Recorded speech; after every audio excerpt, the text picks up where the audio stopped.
पंचायत समिति बैठक को नहीं ब्लॉक कांग्रेस पक्षर उद्वेग प्रकाश पाई। भोगरे पंचायत समिति बैठक में चरम अवहेला और अनियमितता को नहीं एवं मुह खोली कांग्रेस। आज जलेश्वरपुर स्थित दलीय कार्यालय में ब्लॉक कांग्रेस कमिटर सभापति संतोष कुमार जेना एक सांबादिक सम्मेलन जरिया पंचायत समिति बैठक प्रति 3 मासरे थरे हेबार विधि व्यवस्था रही बेले 4 वर्ष में मात्र 8 थर हेबा समिति पक्षर निर्वाचित प्रतिनिधि दाबी और सामूहिक स्वार्थ को अणदेखा करा साधारण उन्नयन विभाग सहित अन्य गुरुत्वपूर्ण विभाग गुड़िक संबंध में आलोचना करा न जाई गतानुगतिक भाव में केवल कृषि और स्वास्थ्य विभाग को नहीं आलोचना हेबा एपरिक पंचायत उन्नयन कार्य उभय बीजेपी और बीजेडी बाधक साजिबा सह पंचायत को मिलुवा उन्नयन अर्थ सदुपयोग न होई फेरीजा भोगरेवासी अत्यंत दुर्भाग्यजनक बोली श्री जेना अभियोग करछंती। आज सांबादिक सम्मेलन भोगराई पंचायत समितिर संपूर्ण भावे आईन को फू करुचंती, पंचायत समिति बैठक करूना, पंचायत समितिर अव्यवस्था संपर्क आज सांबादिक सम्मेलन मुझे कहू चाहे आपण जरिया भोगराई पंचायत समिति एक प्रहसन पलटि भोगराईवासी भोगराई पंचायत समिति एजावत सरकार नियम अनुसार 24 टी पंचायत समिति बैठक हवा कथा किंतु पंचायत समिति अध्यक्ष गत काली बैठक को धरी 8 टी बैठक करिसंती जहाँकि गोटे बैठक व्यवधान 5 मासरू 11 मास पर्यंत अच्छी डाटा आम पाखे समस्त अच्छी 11 मास को गोटे थर बैठक दुख परितापर विषय ये समस्त आईन विधि व्यवस्था विधायक महोदय एवं सांसद महोदय जानी थिले हैं केबे भी रिव्यू करूना किंबा पंचायत समिति बैठक रे उपस्थित थई ये संपर्क रे केबे तागिद मध्य वीडियो को करूना ताले पंचायत समिति काहे की हबो त्रिस्तरीय व्यवस्था निर्वाचन काहे की हबो पंचायत प्रतिनिधि माने कहिबे काकू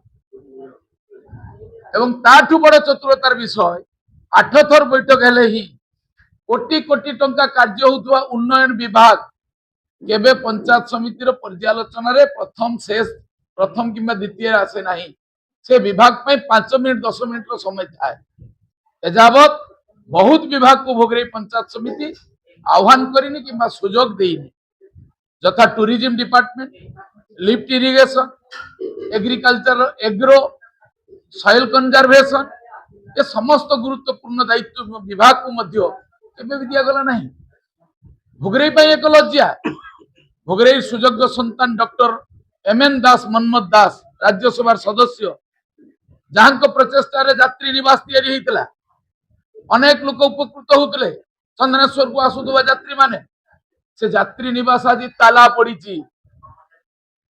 ये संपर्क में क्या पचरा जीव कहीं विधायक कहीं मुह खोलुना कहीं सांसद मुह खोलुना नौबिहार उदयपुर विकास करने टूरिज्म विकास करने सांसद बोलुं विधायक बहुत प्रेस मीट करुँचे रिव्यू कर भोगराई ब्लॉक रो कोटी कोटी टंका पड़ी रही कहीं रास्ता घाट पाखु आरंभ कर उन्नयन कहीं बाधा प्राप्त होती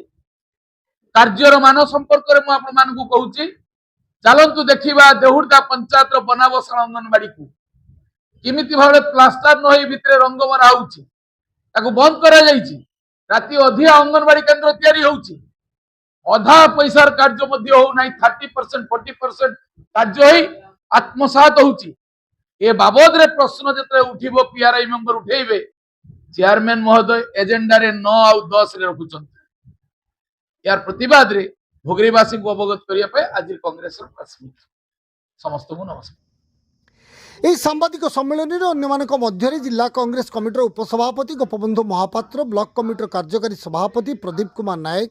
उपसभापति दीपक कुमार जेना जिला संपादक शिशिर महापात्र जिला संपादिका तथा मंदार साई सरपंच ममता साहू जन सभापति कार्तिक चंद्र पात्र राजेंद्र दलाई राधा विनोद दास समिति सदस्य प्रदीप कुमार महांती महिधर जेना सरपंच दीपक कुमार जेना प्रमुख उपस्थित रही एभली अनियमितता और व्यवस्था पंचायत समिति अध्यक्ष प्रवीर कुमार गिरी को सीधा सड़क दायी करने सह भोगराई विधायक गौतम बुद्ध दास एवं बालेश्वर सांसद प्रताप चंद्र षडंगी को दायी करछंती।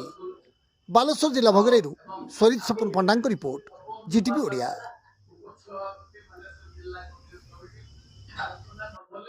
ସମାଧାନ ହେବ। ଆଜି ସାମ୍ବାଦିକ ସମ୍ମିଳନୀ ସରକାରୀ ନିୟମକୁ